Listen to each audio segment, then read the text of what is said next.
Estamos de volta com o nosso convidado, o grafiteiro Nilo Zak. Nilo, agora eu queria conversar um pouquinho, vamos ver se a gente podia conversar sobre essa tentativa, às vezes, que tem de domesticação, porque o grafite, ele nasce um pouco selvagem, né, nas ruas, nos prédios abandonados. Tem um momento de perseguição e tem, às vezes, um segundo momento que é da tentativa de cooptação. Às vezes, as grandes galerias, como já aconteceu na Alemanha e em outros lugares, convidaram os grafiteiros, botaram paredes à disposição, mas em alguns momentos não deu certo, porque parece que os grafiteiros chegaram lá e ultrapassaram, vamos dizer assim, os limites, né? Sim. Por causa dessa necessidade de transgressão. Fale um pouquinho sobre isso. Olha, eu acho que no Brasil, o grafite, porque o grafite no Brasil é diferente, quer dizer, da América do Sul, ele é diferente de todo o resto do mundo. Por quê? Porque que a população, o governo, ele vê o grafite como uma forma de arte e vê a pichação como uma forma de vandalismo. Nos Estados Unidos, na Europa em geral, não existe essa separação entre grafite e pichação. Os painéis de mural, né, que são contratados, são considerados street art. Uhum. E o que não tem autorização é grafite. Não importa se é bonito, se é feio, se demorou um dia, 3 minutos ou 3 meses para poder ficar pronto. Na Europa é grafite ou não é.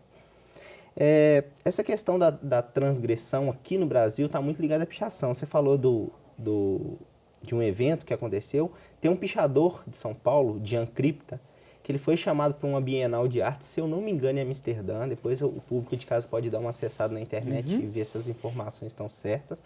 E chamaram ele para poder participar da Bienal, mostrando o que era o picho paulista. E colocaram os tapumes. E aí, o que ele fez? Subiu na torre do relógio, se eu não me engano, relógio do século XVIII, também não tenho certeza. Acho que tem isso. E pichou. Então, o picho hoje, que ele é considerado um movimento transgressor. Eu gosto de dar muito o meu exemplo, porque eu pichei dos 13 aos 15, mais ou menos, 15, 16. E quando eu vi que estava dando problema, porque com 13 anos, 14, eu não fazia ideia do que era. Ia muito pela onda dos amigos, vou assinar meu codinome no muro do outro para que eu seja conhecido. Uhum. E quando eu fiz 15, 16, começou a dar problema, porque minha família é muito conhecida na minha comunidade, eu sou muito conhecido na minha comunidade, e falou, olha, o cara que pichou o muro do seu Antônio é o filho do Geraldo, sabe essa coisa de interior? E tava dando problema, eu comecei a namorar... Um problema político local. E eu comecei a namorar com uma menina ao qual o pai era pastor. E aí, tipo, nunca ia aceitar. E aí não existia oficinas de grafite no meu bairro. Eu juntei meus amigos, todos pichadores, juntei essa minha ex-namorada, que era filha de pastor e desenhava. Falei, olha, vamos conseguir uma oficina de grafite?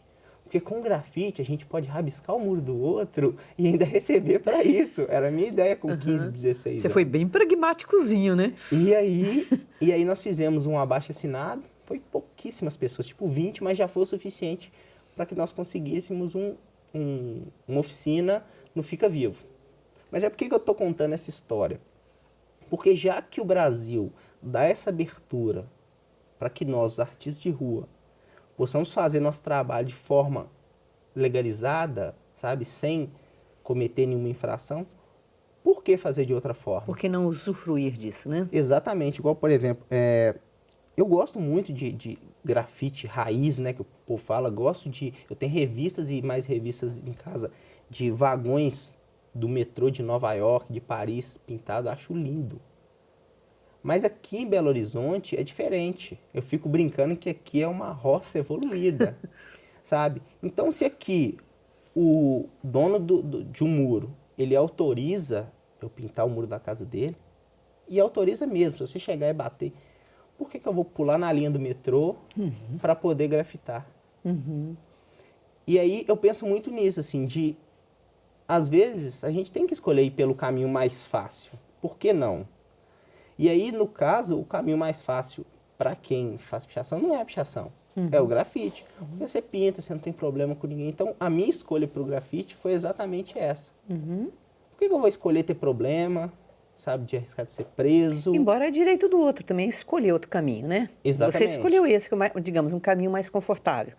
Outra pessoa pode crer. Eu dei aula na oficina do Fica Vivo em 2009, que meu público de 20, 13 eram pichadores.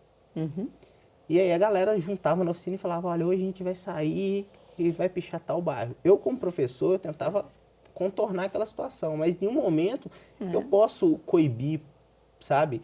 E eu falo que isso não é o trabalho nosso da arte, sabe?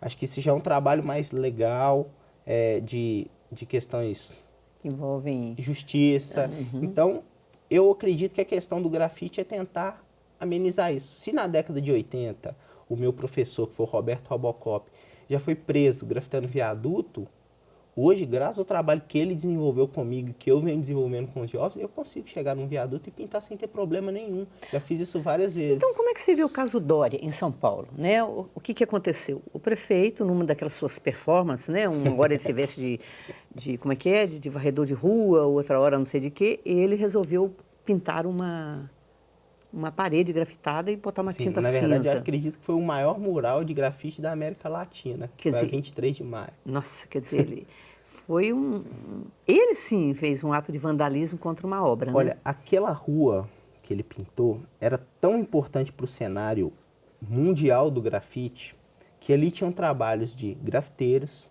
Os gêmeos, que são artistas famosos, né? plásticos, de pichadores.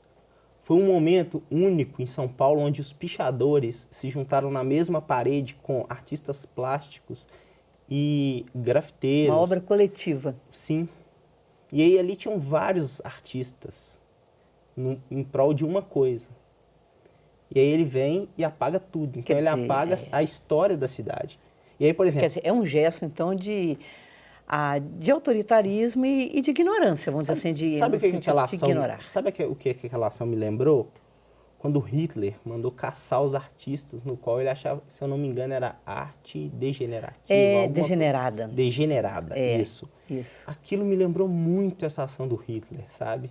De mandar caçar os artistas. E aí, o que os americanos fizeram? Vem pra cá. Aí você pega o movimento do expressionismo abstrato da escola de Nova York da década de 50. Era uma galera que estava saindo corrida da Europa, vai para os Estados Unidos e estoura, porque era muito bom. A estética era uma estética diferente. E aí eu vejo muito esse movimento. E aí, por exemplo... Agora, ele pagou caro politicamente. A reação social foi fortíssima, né? Pelas redes sociais, principalmente. Sim, na verdade ele já veio a público, né? Eu acredito que 3 dias depois que as obras começaram, ele veio a público falando que vai repintar algumas partes. Mas o problema é que eu fico pensando até quando ele vai deixar, por exemplo, um pichador participar. Aqui a gente tem um exemplo muito bom, eu participei, fiquei muito orgulhoso, foi da trincheira do Itaú. A trincheira do Itaú foi organizada por um dos meus amigos, que é o Word, que é o codinome dele, e junto com outros amigos lá de Contagem. E aí quando eu cheguei, eu vi todo mundo pintando, artistas naqueles carrinhos hidráulicos para poder pintar. E de repente eu vi um cara que é pichador, conhecido de Contagem, com um rolo, escrevendo o nome dele de uma forma mais bonita, de ponta cabeça no viaduto, fazendo parte da ação. Então eu achei aquilo muito bonito, porque depois que um pichador ele faz uma ação dessa, né, ele participa de um mural, ele começa a perceber que ele não está marcando a cidade do outro, ele não está marcando o seu muro faz parte da minha cidade. E aí a gente começa a colocar essa galera para repensar. Aí eu fico... Parece que é um projeto, né, dessa nova prefeitura de fazer um trabalho com os grafiteiros. E aí vem o Calil, né, sempre controverso e brigão, e coloca no Twitter dele que contra o movimento do Dória, ele vai lançar o projeto Profeta Gentileza, que tende a grafitar todos ou quase todos os viadutos de Belo Horizonte. Foi uma sacada muito grande dele, uma sacada política, uma sacada artística. Esperta, né? Esperta.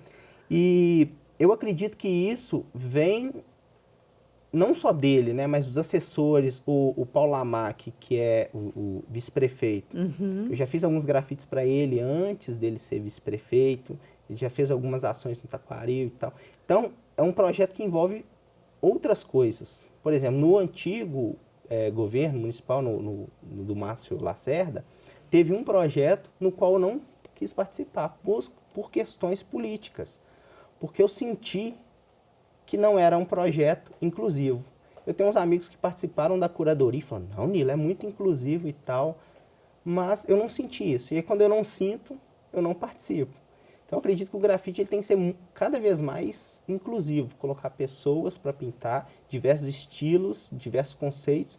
E de diversas classes sociais. Exatamente, porque talvez o que pode ser belo para mim pode não ser para você e vice-versa. Talvez eu possa gostar de um estilo mais clássico, que é o meu estilo que eu pinto, mas também, às vezes, eu posso gostar de mensagens escritas por letras apenas. Então, eu acredito que o grafite ele tem que seguir esse movimento de inclusão que ele tem aqui no Brasil. Isso aí, vamos então fazer outro intervalinho e nós voltamos daqui a pouco, daí agora já falando sobre a arte de Nilo Zak, suas características, onde elas estão. Até daqui a pouco.